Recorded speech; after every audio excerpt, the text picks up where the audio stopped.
um, the fact it's still so common is because it's deeply embedded in our biological nature. This also, I think, helps to explain an enormous folklore about the power of the gaze, which is found all around the world. In many parts of the world, it's believed that you can affect people or animals or things by the way you look at them. And it's believed if you look at things with anger, or most especially envy, then you can blight or harm what you look on. And this is called the evil eye.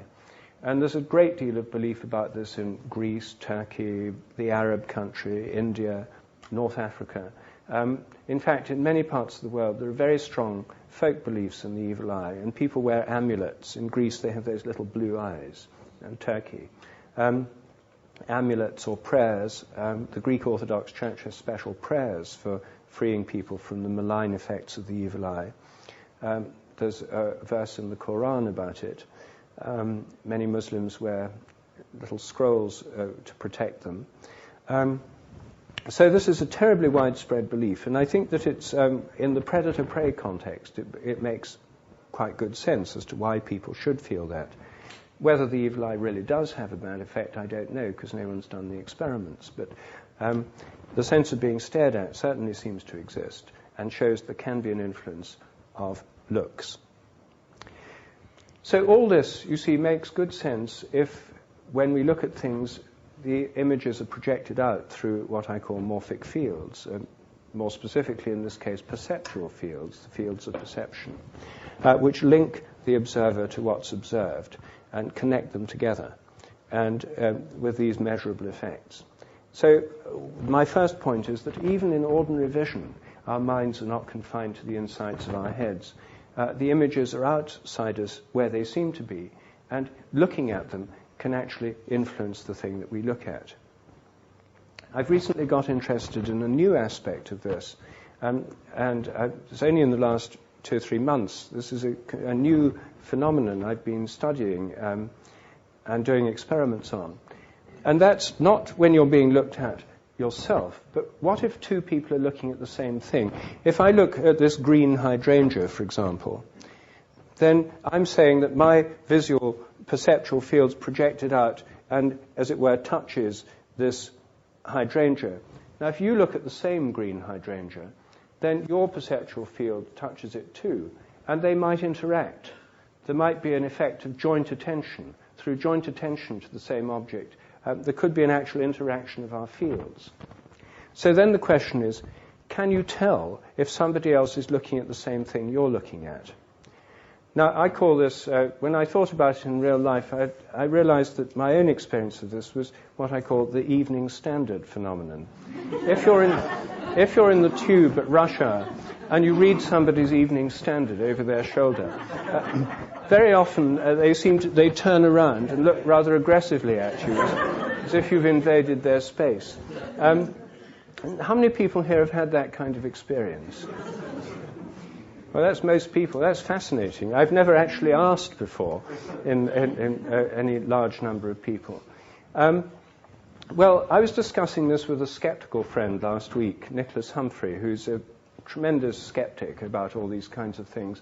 I expected he'd just say, oh, this is rubbish, like your other ideas. But actually, what he said really surprised me. He said that in child development studies, joint attention is one of the really hot topics. Children from about the age of 1 need to look at the same things as their parents. Like when they're looking at a book together, they say bunny, and the child says bunny. They're looking at or playing together, looking at the same objects. It's a crucial feature of conscious development to have joint attention. It's called joint attention in the psychological literature. And the only people who don't have this are people who are autistic, who just aren't able to form that common bond of attention. Also, Nicholas Humphrey told me, among apes and chimpanzees, this seems very important. Recent studies have shown that monkeys and chimpanzees can be very aware of what other ones are looking at. And if a subordinate monkey is aware that a dominant monkey is looking at a banana, it won't try to take it. But if it's not being looked at, it'll rush out and try and grab it. And they become very conscious of what is being looked at. I've been doing some recent experiments on joint attention, where the two people are looking at an object, they can't see each other, and one of them's looking at it or not looking in a random sequence. Can the other tell when it's being looked at? They've given surprisingly positive and clear results. And it's amazing that a simple phenomenon like this is totally uninvestigated in the 21st century. As far as I know, these are the first experiments ever done, just over the last 2 or 3 months. Well, that's because most people within the scientific world think it's all inside the head, so they never look at these other phenomena. They're just sort of filtered out. Anyway, all of these things can be investigated experimentally.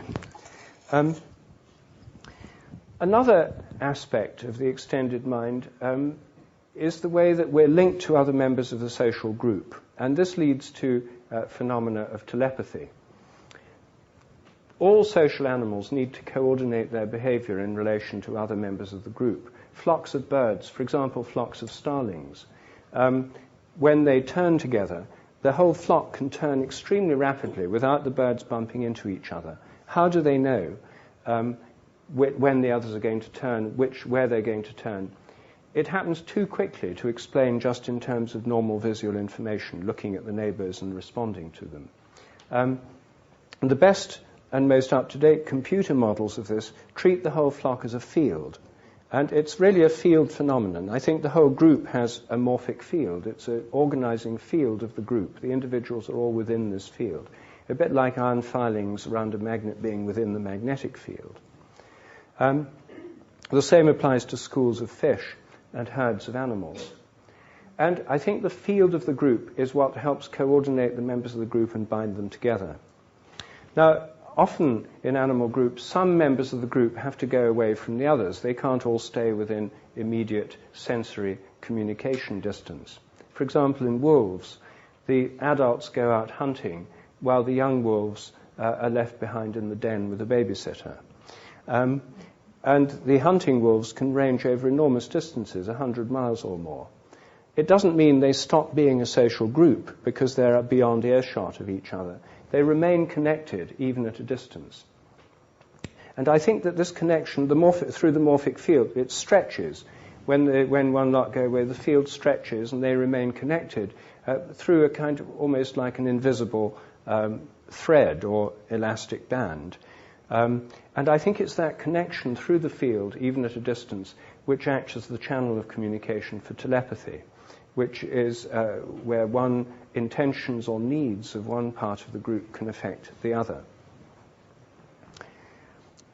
There's an analogy within physics for this process, and the reason I mention it is because it helps to illuminate what for some people is the most puzzling feature of telepathy, namely that it's not distance dependent. I'll come back to that soon. The parallel in physics is quantum non-locality. It's a well-known principle now in quantum physics that if particles have been part of the same system, if they move apart, they remain connected at a distance in such a way that a change in one instantaneously can affect the others. This is called quantum non-locality, non-separability, or entanglement. When Einstein first realized that quantum theory implied this, he thought quantum theory must be wrong, because if it were right, he said it would allow for what he called a spooky action at a distance. Well, experiments show that Einstein was wrong and that quantum theory is right. There really is a spooky action at a distance, at the very foundations of physics as we know it. Now, you see there's a close analogy there to members of an animal group. If they go apart, if a change in one happens, it could affect the others at a distance. They have to be part of the same group to start with. And I think this is the closest analogy in physics to telepathic phenomena. What's interesting in this parallel is that quantum non-locality doesn't fall off with distance. It works just as well over a centimetre as over a mile or 100 miles. And that's actually true with telepathy. Some people say telepathy can't exist because if it does, it would have to fall off with distance like most physical phenomena. But actually, the most relevant and analogous physical phenomenon doesn't fall off with distance.